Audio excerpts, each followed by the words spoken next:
আমাদের দেখিয়ে দিই, এখন বাজে 1টা 11। তো অনেকটাই রাত হয়েছে।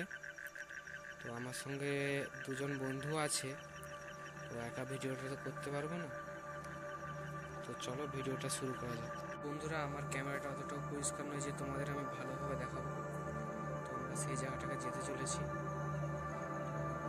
ভিডিওটার সাথে থাকো, ভিডিওটা দেখতে থাকো। একটা বন্ধু আছে, তো দেখতেই পাচ্ছ, ও আর আমি আরেকজন আছে।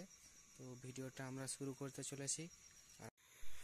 তো বন্ধুরা, দেখতেই পাচ্ছ এখন রাত অনেকটাই হয়েছে। তো জায়গাটা একবার দেখিয়ে দিই তোমাদের।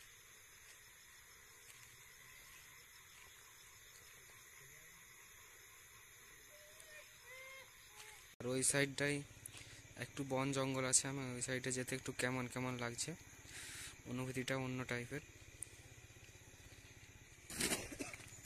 কি হলো? তো জঙ্গলটা সবাইকে একবার দেখিয়ে দিই। এটা একটা শ্মশান। আমার খুব ভয় লাগছে, তো আমি ভিডিওটা এখানে বন্ধ